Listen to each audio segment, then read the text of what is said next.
Hello, welcome to the 15-minute hour. This is Corey, and today I'm joined by several gentlemen. Of course, we have Calvin and Jacob, and we have a returning guest, Hank, from the Tarot podcast, and then we have my new roommate, Seraphim. We lost Tom after the first recording got deleted. Yes, we accidentally, there were some evil spirits. And toes. Deleted the recording. So we're having to record again. The gods are displeased that we are bringing too much woke energy into the world. What are we drinking today, Corey? Well, I was drinking whiskey, but I am all out now. Would you like some more? No, I'm good. I've got the peach iced tea hard seltzer by Bud Light. Gluten-free. Wow. You're going to like it, damn it. It tastes like a LaCroix that someone peed in. You said surprising. All right, so what is the main topic today, Corey? Well, what are we going to be today discussing? We are discussing the Grand Illusion, and that is a reference to the self, the concept of identity, selfhood, and all the bullshit people fill their minds with about who they are and all that good stuff. So I think we should start at the beginning. And by the beginning, I mean the ancient Greeks, because that's kind of where this whole thing gets kicked off. Even before the Greeks, right? Let's just say, like, even in tribal societies that exist today, or like tribal cultures in general, like there's not this cohesive. I mean, you can look into like the bicameral mind theory and all that, right? There's not this cohesive idea of a self or like any identity where there's like an internal world where things are happening. You're constantly at the mercy of the gods, the angels, and demons, and spirits, and ancestors. There's not this rich inner world of desire and will and all that stuff. And where you really start to see a development of selfhood is with the Greeks and Homer. And even then, and get it right, it's like Homer, it's like, it's there's compartments. And it's like compartments that are willed in a specific individual way by the gods. So it's like Zeus goes into the chest of Thucydides or Perseus, or, Phoebus gets Paris's arm to throw his spear or something like that. There's individual parts that are possessed. Now, this is still, in a sense, for lack of a better word, a change or progress, because we're going from a non-articulate thing at all, which might have a soul, but not anything like a self, to something that has like individual compartments, which is a part of a thing, but it all dies, all goes away, evaporates into smoke when you go into Hades. This is what Plato kind of develops, right? With so Plato develops a much more complex articulation of this, and also with Socrates, it develops this idea that it actually outlasts death, which is pretty novel, and at least in the specific way Plato was talking about. And so Plato has tripartite self, and this is basically the whole basis of everything that'll come out in the West, including Freud's tripartite, id, ego, superego. For Freud, for Plato, you have the honor-loving, or the chest area, which is like this thumos, the thumic part of the soul, that is courageous or fearing and wants to be light, wants to live forever, and wants honor and so on. And then you have the appetitive, which is sex, lust. The example Plato gives was a guy outside the city walls. He knows there's a dead body there. He doesn't want to look at it, but he opens up his eyes and he says, "Have your feast, you whores," talking about his eyes, right? So this, even with Plato, we already start to get this Freudian idea of parts of within us that are at conflict with each other. We are not the masters in our own house. And just as a quick tangent, this, something a lot of people misunderstand about psychoanalysis and Freudian theory is that the ego is not the whole conscience. The ego is the house of the conscience, but consciousness is just a small part. It's just a small part of the ego. It's like you have a big iceberg, and like at the bottom's the id and the superego, and then most of the ego is submerged. There's a little tiny part of the ego on top, and that's where we have our self. That's where we have our identity. That's where we have consciousness. All right, and even then, most of the self and identity is still submerged beneath. So, anyways, going back to the soul, right? I don't want to get too much into Freudian theory here because that'll get distracting. But my point being is that like there's a lot of analogy between Freud and Plato, and Freud loves to cover his tracks. So he's definitely getting this from Plato, whether or not he admits it. But so then for Plato, we have the appetitive, right, the thumos, and then we have the logiston. And the logiston is the rational, or for Freud, kind of like ego. But this is the system, especially like very directly, the church fathers will go off a lot in their concept of the soul. And I mean, one thing I should put here right now is that the soul and the self are not the same thing. The self is totally illusionary. The soul exists in some aspect that we might call an individual, but even the individual aspect, which I'll clarify later, is also just a part of a greater whole. And the idea that there's distinction is kind of illusionary. And so for Plato, this is the charioteer. If you read Phaedrus, this is the book that a lot of the church fathers will go off of. You have the charioteer, which is the logistone. You have the white horse, which is the thumos, and then you have the black horse, which is the eros, loving, the appetitive. And Plato's point is like, you don't want to kill the black horse. You don't want to beat it up. You need it because it has so much energy. Eros is a mighty daemon, as Socrates says. And you need that eros to drive the white horse upward into the heavens to contemplate the forms. The white horse, and Plato's speaking very ideally here for like a philosopher king, someone who's ruled by the logistone. For the vast majority of people in Plato's idea are idiots, buffoons who need to be controlled and governed by the philosopher kings. Most people are ruled by the id. Most people are ruled by the appetitive, and that's fine. Plato's like, there's nothing wrong with that. The only injustice is when someone who is appetitive tries to be a philosopher, or tries to be a politician, which Plato says is basically all politicians by nature because they want to have power, and desire for power is an appetitive. This is why Plato says that philosophers are basically people who don't want to have rule, and they become slaves to the city and are forced to become kings. So for Plato, he kind of inverses everything. Like the kings are also, the highest part of society is also the lowest part of society. The kings are the slaves. And the kings have to be slaves because true kings do not want to rule. They have to be forced against their will into slavery to be kings. All right. So basically, just immediately from that definition alone, every politician has failed Plato's standards. Maybe except like Moses or something. But so in either case, right, the logistone is trying to direct the power of the black horse, the eros. He's like, I have eros, I have these desires, I have to use it, I have to sublimate it. I have to give that energy to the white horse. And the white horse is going to love honor. It's going to take that eros and it's going to sublimate it to wanting to have the forms. And then the soul is carried on wings of desire, wings of eros into the heavens where it can exist with the forms forever and then reincarnate as a dove or a swan or whatever. And so that this stratification of an inner aspect of a psyche, what we might call the soul, psyche, right? That's where you really begin the foundation of self. And even then, Plato does not have this concept of the self that we are working with nowadays by any means. But the next solidifications you get are Christianity, and even then, like late Christianity. By late, I mean like 3rd, 4th century Christianity, and Augustine, which is kind of the apex of late Christianity. And so what happens with Christianity, especially again, so I should say this first, like, when we look at early Christians, they do not really seem to have this coherent idea of an individual self. And this has ramifications in things like soteriology, right? Theology of salvation. So you'll get people like Chrysostom, or Augustine for that matter, who, even though are talking about individual damnation, eternal damnation, they are at the same time saying they are arguing against what the majority Christians believe at that time. So the question you have to ask, like nowadays we read the Bible, you read the New Testament, it's very strange to most people.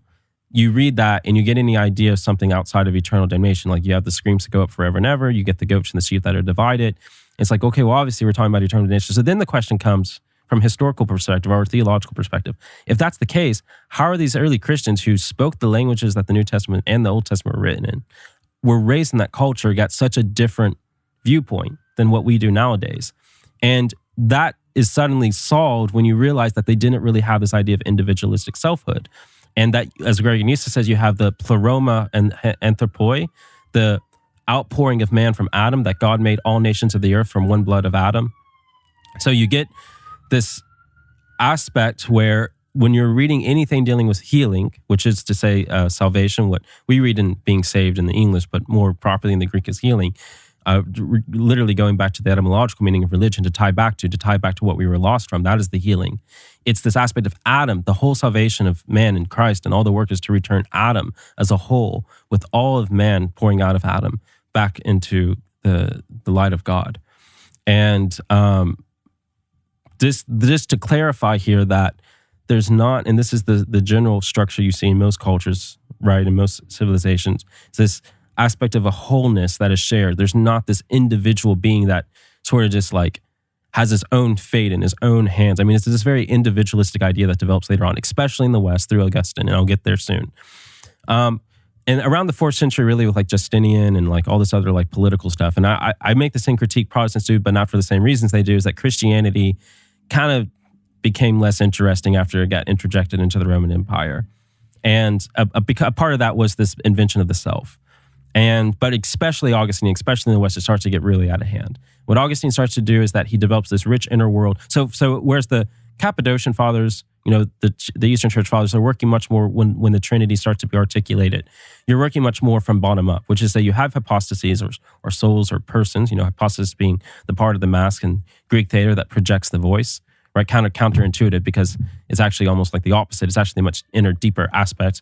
These words change over time. That's why you get all this controversy in the early church over like hypostasis is a heretical word. And then like, if you're not using hypostasis, you're heretical, right? So it seems like the early church is contradicting itself. Well, no, just words change over time. It's also why it's so dangerous to like, just think you can pick up the Bible and have an understanding of what the heck is going on here. Because it's like words do not mean anything near what they used to mean. And you get very confused if you take that approach, which unfortunately is how most people do approach scripture nowadays. But in either case, there's this aspect of individuation that you start to see in the West develop. And Augustine is working top down. So he starts with the monad or the Godhead and starts to work down into the hypostases.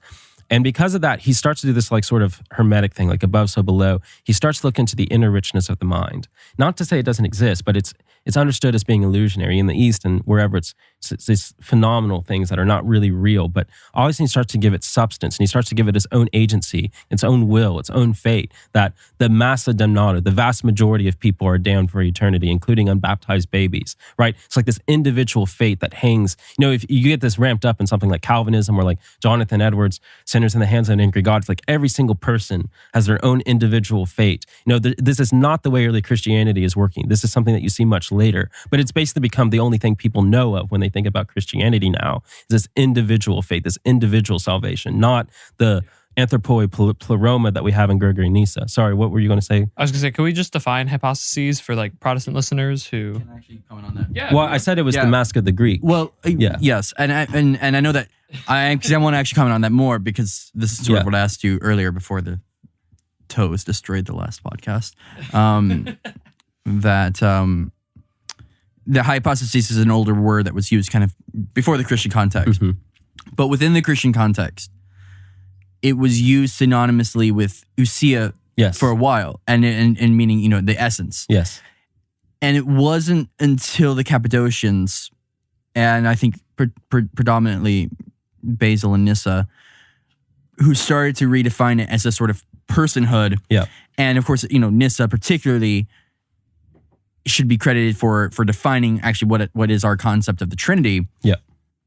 As very unique. Now, we have God and we have, see, you can cut this out because I'm going to start to diverge. But actually, a criticism of our mutual mystic Muslim friend of Christianity, one that he's brought up to me, is that you didn't really have a sense of Christ as God until about the 3rd or 4th century. And I said, well, yes, but every Christian that's worth his, any theologian of Christianity who's, worth anything would be able to tell you that himself. It's because we didn't really have a very clear concept of Christ and his relationship with God. Like we had Paul talk about Christ's place in salvation, but we didn't really have a clear concept of Christ's relationship to the Godhead, and until the 3rd or 4th century. I would say it was there, but it was mystical and it was oral. It was not something that was understood by the masses. Exactly. Yeah, I mean, it wasn't a defined thing until you started to run into things like Arianism, and so then you hit the 4th century, right? Yeah, it becomes mainstream kind of after that. Yeah, well, you hit the 4th century, and then you start dealing with like, oh shit, we have to actually define what Christ is. We were kind of operating without having to do that. We have to start doing dogmatics. Yeah, exactly. Yeah, now we have to start, and then you get Athanasius, and the which is also when incarnation. Christianity kind of loses its flavor. It kind of loses. Well, yes, dogma always goes against the mysticism. It's this eternal contradiction that every religion has to face, and unfortunately, when you start having heresies, you start having to clarify dogmatics, and then the mysticism starts to die out. Exactly. It's sort of, the truths are better known when they're unspoken. Yes. And then you have to define them eventually. Anyways, that could be its own podcast that's sort of talking about that stuff. But so you hit the 4th century, right? And you start defining who Christ is. And you start to find, and that's why, like I told, our friend, like I said, well, and again, any Christian theologian worth his salt knows that it's not controversial to know that we didn't know who Christ was in relationship to God until the 4th century. But you hit the 4th century, you start to define that, okay, Christ is God. And then you start to say, well, what is God, right? Now we have to, is it just Christ and just this idea of the Father? And then, of course, you hit Nissa, and then you hit, okay, well, actually, no, it's not just God, and it's not just, the Father. It's not just the Father and the Son. Now it's the Father, Son, and this concept of the Holy Spirit. Okay, so now we have a Trinity. And then you start seeing the word hypostasis, kind of bringing this back to what we're actually talking about. You get the concept of hypostases, which is sort of being used synonymously with ousia. And then you get, it was either Basil and Nissa, or maybe both, who started to say, well, no, now we shouldn't do that. Now we need to define this word hypostases as different from ousia in essence, as a sense of personhood. Mm-hmm. And of course, that gets messy into the 5th century with historianism and of course the split in the church with the Coptics and all that. I mean, that's its own mess to deal with. But now you start getting this idea of personhood in our definition of God. Yeah. But now we start also getting, and I don't know where this comes in theologically. I feel like it might be a little bit of later development, but I'm simply not well read enough to know. You start to get hypostases now associated with humans, and now we each have our own hypostases. So can you maybe track or talk about that development, about hypostases being this concept, pre-Christian concept, to now being defined with ousia, and then later becoming its own thing, in which, again, the Cappadocians are saying, no, this is different from ousia. This is a certain like self or personhood or whatever. I mean, we do talk about the persons of the Trinity, each unique, but each sharing the ousia. Can you kind of track that development and how it maybe relates to what you're saying in terms of the development of the self? That's a whole thing, but I will say quickly what's important here in relation to what I'm trying to explain about the self is that when the church fathers are talking about this distinction of being, or ousia, and about the hypostases, they are not talking about the self. When they're talking about personhood, they're talking about hypostases, they're not talking about the self. The self is something still totally extraneous. Again, in the 4th and 5th centuries, you start to get this idea of self, but it's not really articulated specifically, but you can see it growing. It's really with Augustine that you get an articulation of selfhood, which is this inner richness of a psychological world. That Augustine, in that sense, is really the first psychologist. And you get this continued on through Dante, who I love, and especially with Descartes, I think Therefore I Am, and Kant and German idealism, and Freud, and you get this whole explosion of this idea of that all the outer world is totally defined by our ego and is totally subjective to our ego. And Freud then articulates what that ego is in a very specific, mechanical, scientific, in a rough sense, broad sense of science, exactly what the nature of that thing is and how actually totally chaotic it is. That's kind of like why people will say things like, well, Copernicus revolutionized and decentralized man because he's no longer the center of the cosmos. And Darwin decentralized man because he's no longer the center of biology. He's just this product of apes or whatever. And then Freud decentralizes man because he's not even king of his own house. He's not even the master of his own home, as Freud says. He's this little tiny dot surfacing to the top of the iceberg of the psyche. He has no real particular dominion. It's not even like Plato's Logistone, who at least has some power over where his desires are going, at least ideally. Most people don't, but even at least ideally. But for Freud, there's not even the ideal. It's just everyone is just totally at the mercy of these unconscious forces. And to say, like, on top of German idealism, right, that the entire world is subjective to the ego, and then Freud to say we're not the master of the ego, well, there's no free will. There's no control over any of this. Everything's totally surreal and absurd. So you're getting to the end game here. But what the shadow to that, the trick to that is that once Freud shows that, once Freud exposes that, because there is what Freud is doing, he's articulating a very specific scientific reality or truth to something that is ultimately illusionary. Nonetheless, illusions have mechanisms. Mirages have laws that dictate how they appear to us. Ghosts have their own phantomology, right? So in this sense, what you are describing is real and has a real effect on us, even if it's an illusion, because illusions have an effect. Television is an illusion, but television has a very strong effect on people. Desires are mostly illusionary, but desires have a very strong effect on people. So when you start to articulate that dangerous aspect of us, that illusionary aspect that we call the self or the mind or the psyche, that brings about this certain power. And now that people like Edward Bernays and Century of the Self, the documentary I've mentioned like 7 times in this podcast that everyone should watch, is that you look at what's going on there. Edward Bernays is taking the science that Freud discovers and he's using it to show politicians and advertisers how to manipulate things. You could look at all these people that people want to say are like the beginning of the 19th and 20th and 21st century, like Marx or whatever, or Freud even, but it's really none of these people. It's Edward Bernays. Edward Bernays is the most influential person of the 20th and 21st century. If he was not here, everything would be very, very different, because he's the one who showed not the masses, but the people who control the masses, how to use the dark magic that Freud discovered in ways that Freud never would have intended. In fact, Freud would be directly opposed to, of how to manipulate the masses. Why did Bernays do that? Bernays did that because he wanted to make money. And Bernays did that because he was basically like a sociopath who got some weird kick out of it. Bernays was not an aristocrat in the true sense of the word. He was like the shadow of the aristocrat. A true aristocrat is someone who understands, like Plato's philosopher kings, that they have a certain duty to serve because they've been given certain gifts by God. The shadow of that is an aristocrat who has a pure fetish for control and power over people. And that's what Bernays basically was.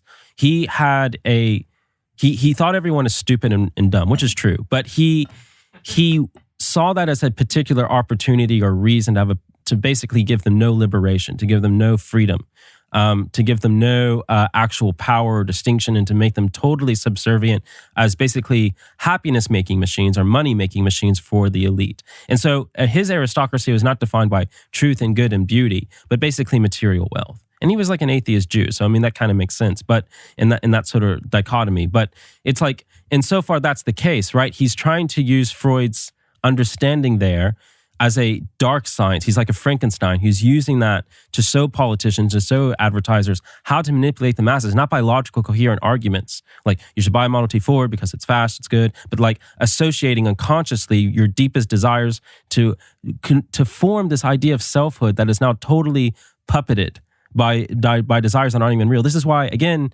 you say things like, we talked about this in the sexuality podcast, but it's like saying things like anything like, oh, I'm straight, I'm gay, or I'm liberal and I'm conservative, whatever, and having so much of that tied to your identity would be so foreign to I mean, politics not so much. There was a legitimacy of understanding yourself in respect to a nation that had some spiritual aspect, but something like sexuality would be so ridiculous because it wouldn't even process in the mind of most pre-17th century people to define yourself by the sexual orientation or even a concept like sexual orientation, because there wasn't really this idea of specific orientation towards someone's based on sex. There was just the duty you had to your nation to have a family. Like, you might go off and have sex with whores, male or female. Like, and even then, there wasn't a concept of bisexuality. There was just not a specific idea. And now it's so bad that the illusion has become so real, so mighty, that we're actually pegged into specific sexual behavior because of those identities. So the illusion has now become the master of us. So, and this is kind of what I see with the church fathers talking about the Antichrist. It's like the Antichrist will rule where Christ is not. Because for Christ there's kenosis. They're emptying himself, kind of like Meister Eckhart, giant disco ball in the heaven. All the souls are individual mirrors that are reflecting God in a specific, unique way, but it's all still one being. It's all still the pleroma of man. But each glass or each shard is reflecting God uniquely. But the self, they can only do that because the self has been annihilated. Well, now we live in the century of the self. Now the soul has been annihilated for the sake of the self. So it's the exact opposite. It's anti-Christian. It's Antichrist. And the Antichrist will rule because we have a self that dominates who we are rather than the soul. What Christ came, what John the Baptist was preaching, I must decrease so that he must increase. I must empty myself, right? That's the Christ kenosis, emptying of himself. So every person empties themselves, and this isn't even Christian. This is just every religion ever, basically. To understand that the self is an illusion, you have to get rid of it, and that way you're filled. You're filled with, enlightenments, Atman, or you're filled with love, caritas in Christianity, or wisdom or whatever. And then you have no illusion of the difference between I and thou. You know, if you want to go for like a Martin Buber sort of approach, I guess. But anyways, what you're saying? Yeah, well, I think you touched on a lot there, and there's several areas that I think need to be explored more. One, the grand disco ball in the sky. Yeah. I think we need to touch on that. Okay. And closely related is the death of the ego and that tradition, especially as you see it in, I think the East, you know, Eastern philosophy talks a lot about that.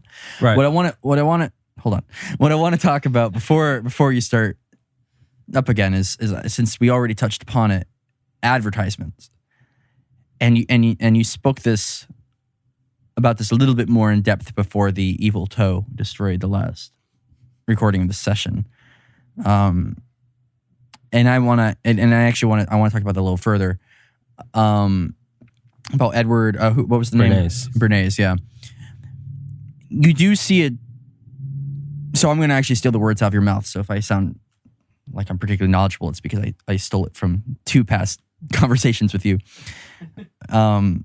You know, whereas, okay, you talk about, you know, you mentioned Model T and the original advertisement, which is like, it shows the car and it says, this car is efficient, this car is cheap, this car is good, you know. Appeal to your intellect. Yeah, they appeal to logical, you know, intellectual things. And that's it. And then you get, you know, Bernays comes in and you start to see the development. And I mean, you can best see this, you know, if sort of, you know, if anyone's seen Mad Men, right? I mean, you see the development of advertisements and how the boom of that industry, by the way, in the 50s and 60s. And it's very kind of in your face. It's very much like you said, the hot woman next to the car. Uh-huh. And so it's very kind of in your face. It's sort of and you actually, it's very interesting to look at ads from the mid-century. You know, which is it is very in your face. It's like, oh, you know, your housewife will love this. Your husband will love this. What was the Coke advertisement you had, Jacob? Can you say that one? Yeah. So literally, I started watching Century of the Self a little while ago. I'm not done with it yet because it's in 5 parts. It's in a lot of parts.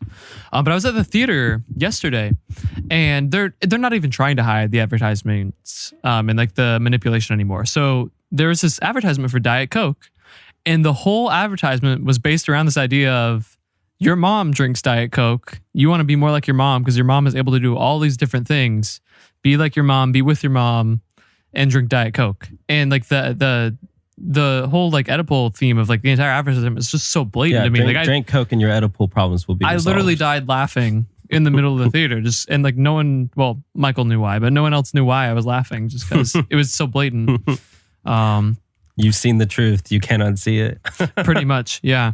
There's a famous advertisement that like has become a meme. It's one on the website Pornhub, but it's for their service Pornhub Premium. I don't know what that is. I haven't researched that. What's but the the ad? advertisement is just it's just someone like looking at the camera saying, "Is this loser really jerking off by himself?" And like they just like say, "Buy this and like we'll fix that for you." So I don't understand. Does it like a hooker you hire to come masturbate with you? Online, yeah. Wow. Yeah. So, but that is an example of like it's just saying it's not trying to hide it at all. It just exists now. Well, that's one of the that's in like the second or third podcast or whatever. That's the hauntology of the pornographic image. Like that's part of what Corey was saying he admired about it is that, you know, it's much like, more honest. It's honest about it, at least. Like it's not trying to hide from you what it really is. Like it's being honest about the fact that, it's the truest art we have today. Yeah. Yeah. So. Well, yeah, I mean, I think that's very interesting because there is a lot of in your face advertisements, which is almost like the joke is it's an advertisement, you know, like it's like you're clued in on the fact like we've been advertising on TV for 50 something years and now, you know, you're used to the thing. And so like, now the modern thing is, you know, oh, the joke is what's in your face, you know, which is actually kind of scary, you know, but there are 2 other advertisements I want to talk about. And then I guess this is going to be our fucking ad episode because I want you to kind of comment on how you track the development. But, you know, it started with the Model T. It's very logical. it's very logical. It's like, efficient, cheap, works, boom, buy it, And then you get to the sort of admin, the madmen, of the 50s and 60s. And it's like, oh, buy this and your housewife will love you. Oh, buy this and your husband will think you're a competent housewife. And those are the sort of the two dynamics of advertisement. And it almost pretty much says that. I mean, it's very, in that sense, it's very direct. It's not very subtle. Then you start getting more subtle advertisements. What I think is interesting, so you mentioned this, I don't, in the 4 damn conversations we had about this exact topic, I don't remember if you've said it on record yet, but you said, the grand stereotype is the hot lady next to the nice car, and that appeals to a part of you. What is interesting, and what I kept thinking after you first mentioned that to me, right? That sort of the ad of, the grand stereotype is the sexy lady next to the car. Was the Lincoln commercial that Matthew McConaughey did a few years back that kind of got memed, and it actually got memed on, like SNL, I think with Jim Carrey. But what was so interesting about that was that McConaughey, he's sort of thought of as sort of an intellectual of types in Hollywood. I don't necessarily, not to start dissing We're on anyone. So many in this tangents. podcast. Can you just get to the point? I'm getting to the point, but wait a moment. We have 50 minutes. Yeah. You still haven't even given me a chance to answer your first 2 questions. Okay, well let me finish this one up, and then our editing wizard can kind of find a sense to this whole rabbit trail that we've all been on. But I see the modern commercial is McConaughey, I don't really see him as much of an intellectual, but he is sort of seen in that light. And there is the modern car commercial for the Lincoln, right? In which the commercial is just him driving this car and basically giving a soliloquy. And that's the commercial. He's driving at night, he's giving some soliloquy about life. And then at the end of it, it fades to black and it's like a Lincoln logo. And that's a very interesting way, just talking about car advertisements, right? I mean, if you're thinking this is rabbit trailing too far, then that's going to be what you stick to. Just the advertisement of that, where it starts out with the logical, it works, it's efficient, it's cheap, to, oh, this car has a pretty lady next to it, to, hey, by the way, you drive this car at night around, you start soliloquying in a nice, almost ASMR type voice of Matthew McConaughey, and you sound really intellectual. Yeah, you have social credit. Right. Yeah. So can you track, it has been a rabbit trail, but can you maybe track just that?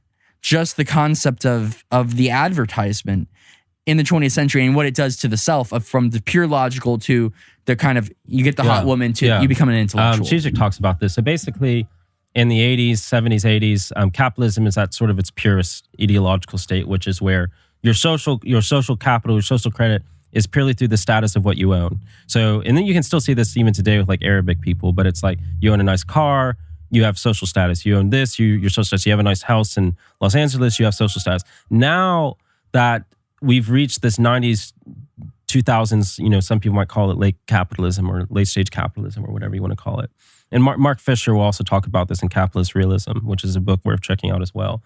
But Zizek's point is like what we shifted to is that social credit is no longer directly equated to owning things, but rather to owning identity. So you own an identity of being an intellectual who has opinions that are nuanced, yet also happen to disconform to whatever the media is ultimately saying, right? So it's like, oh, you're both like risque and sort of a rebel, but you're always a rebel in a way that ends up agreeing with the mainstream media. So you have to own ideas or own ideologies or own persona, or like being an intellectual who soliloquies in his car or whatever. And you buy that idea through buying. So the people in the middle strata, you have to buy the idea by consuming material, but the material is no longer what equates to your social capital. It's the idea or the ideology equated with the material thing that you're buying. So we've gone through a redirection of desire or parallax of desire, not from merely owning the car as it was in the 80s, materialism, but now owning the idea that the car represents. Yeah. And this kind of goes back and forth, but we're really reaching the apex of the ideology of materiality nowadays, where it's pure consumption of the music you listen to, the food you buy. I mean, diets are very much in this. Diets are basically 99.9% of the time. Diets are stupid, narcissistic projections of ego that people do not so much for any sincere care about health. I mean, it's like Zizek says, you don't buy organic apples because you legitimately care about this bullshit. You buy it because it makes you feel good. It's a religious consumption ideology. And so diets are a way of saying you're consuming your ethics. When people no longer have a stratified religious system that connects them to a tradition, they will nonetheless act religiously by consumption. And you act religiously by consumption by buying and consuming the ideology. And diets are such a good manifestation because it's this direct Freudian oral neurosis of buying your ideology and consuming it directly. What you consume is what you are. That's what Savarine says. You are what you eat. You eat organic apples. You're a healthy, wholesome, smart person who cares about the environment, blah, blah, blah. You know, all pure ideology.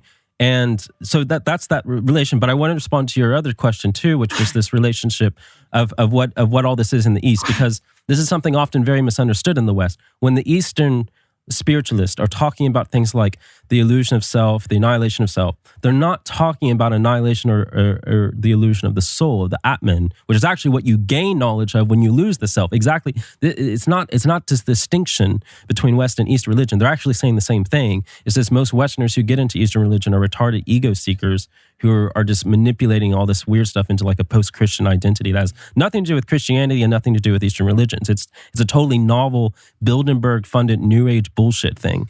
And what you're actually dealing with is basically the perennial truth, which is that the self is actually what gets in the way of Atman. The self is what gets in the way of actual truth, which is understanding the relationship of all souls to each other, to the one, to God. We all go back to God.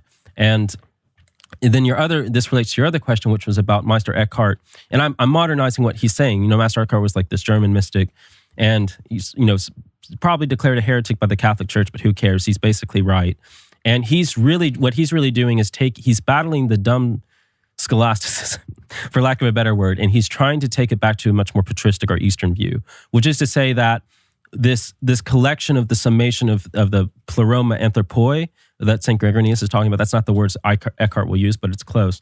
We're turning back to the non-being of in the non and beyond being of God, where we're this giant massive light, and where each soul destroyed of self and the illusion of self is unique because not an individual, but uniquely reflecting the love of God, of caritas, because he's been so purified. All the saints in heaven are just one giant disco ball, all reflecting. You know, Dante uses this pretty allegorically when he gets to Paradiso, and you have the rose, and in the middle of the rose you have Mary, and Mary's like the center of the disco ball. And it's like the light of God shines down from heaven onto Mary, and Mary's light perpetually motors all the light into all the saints, and the flower is blooming eternally before God. It's like God's the sun, and Mary's like the petal, the stamen that is receiving the sun and directing that to all the saints. She is the mediatrix of all graces. And so that light refracting everywhere, and that each soul uniquely refracts the light in their own unique way. But nonetheless, that they are all part of a whole, the pleroma of Adam, the pleroma anthropoi.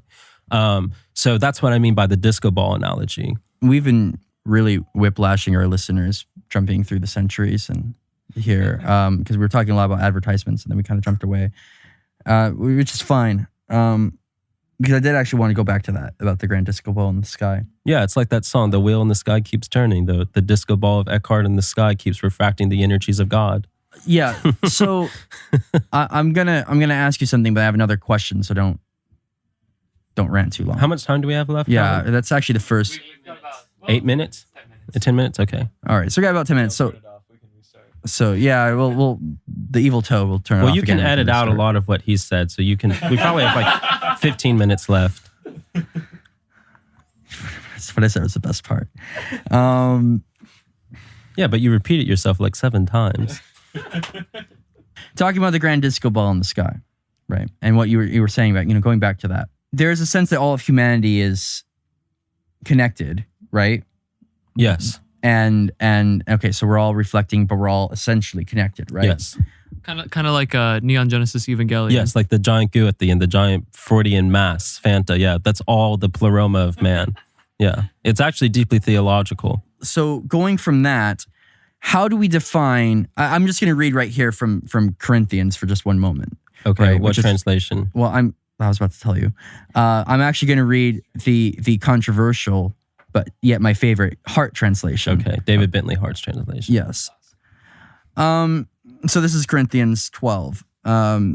For just as the body is one and has many members, yet all the members, while being many, are one body, so also the anointed. For indeed, by one Spirit we were all baptized into one body, whether Judeans or Greeks, whether slaves or freemen, and all of us were given one Spirit to drink. So now there seems to be there in that concept there, and that's repeated a few times in the New Testament, between a uniquely Christian body of like, you are the body of Christ and you are baptized into this body and it's somewhat unique. How do you relate that, right? The concept of, and especially in Paul, of the body of Christ, that you are sort of, it doesn't matter who you are, right? Freeman or slave, you are baptized into this. How do you relate that to this grander concept of, well, actually all of humanity is connected? Yeah. How do you make that distinguishment? Well, this basically, you're asking a question with ecclesiology, which is what exactly does it mean to be baptized, which would take much longer than the remaining minutes we have to go into. I do want to say briefly that this isn't a good example, nonetheless, of how understanding this illusion of selfhood totally affects hermeneutics. Like I was talking about earlier with soteriology, and how just this nuanced understanding of the self as an illusion that the Christians did not have in the early church totally affected how they understood soteriology in reading the Bible in a totally opposite way than we do with the same Bible nowadays. Well, this is another example. You get a Protestant or whoever who reads that passage nowadays, and they're thinking of this in such an individualistic way. Like, oh, it's this individual person who's a part of the body of Christ, blah, blah, blah, blah, rather than the much more like sort of spiritual, mystical idea of the anthropoi pleroma. And just getting, again, I can't really comment too much because it's such a nuanced debate, but that you will be baptized in fire. You will be baptized in water, you'll be baptized in fire. Well, what is the fire? The fire is the light of God. Well, what is it that you see in Hades? Without the mediation, especially in the eschaton, without the mediation of all this bullshit Maya, of all the reality, you're just facing the light of God directly. Whether or not you're rejecting it or accepting that, that is the light that is purifying you. That is the light that is baptizing you. You can be baptized in water, and that's the easier way. But some people got to get baptized in fire. Right? That's all I'm going to say, because this is a very nuanced topic and I don't have enough time to spend on it. But those who have ears to hear will hear what I'm saying. Maybe that's another podcast. Well, are we absolutely finished now, or we have time for maybe a question or two more. Yeah, I guess I'm just wondering, all of this, whether that's marketing or the idea of yourself, would you see that as sort of linear, as like it's progressing and we'll sort of get more of an idea of ourselves as it goes on? Or do you see it more as cyclical, as we'll go back to? No, it's linear. Okay. I mean, in this sense, yes, because this is what I mean with the Antichrist prophecies, is that the Antichrist's entire foundation will be built on selfhood and the concept of the self and the conglomeration of selfhood that we have built over the past millennia. And that as history goes on, the self becomes more and more real, which is ultimately an illusion. And what is real, the soul becomes less and less real, which is what is real. So we basically become less real. We become less being. I mean, this is the same thing Heidegger is critiquing in his critiques of technology. It's the same thing in a much more indirect way Ted Kaczynski is getting at, even though he's not really taking these metaphysical, spiritual terms. But if you read Heidegger, you read Ted Kaczynski, you realize they're getting at the same thing here, which is all the illusion or Maya that we are building through technology and a reification of desire, reification, a thingification, that is to say, of our identity as being what is real and that by which we consume and materialize our desire. And that's total bullshit. That's total ideology. That's total Maya. It's total illusion. And yet that is what society and culture and technology are increasingly making us be controlled by. And the Antichrist will come into being by the base of that concept of self against the concept of the soul. The soul will become less and less real, less and less permeated in our reality, everyday life, because the self has so far taken this egoistic control. And again, it won't by any means appear egoistic. In fact, it'll appear very sacrificial and charitable by all the sort of post-Christian values that both liberals and conservatives dance around. But it'll very much be a spirit of egotism deep down, because it'll be a spirit of self, which is illusionary and has no real substance. So there you have it. We have a time for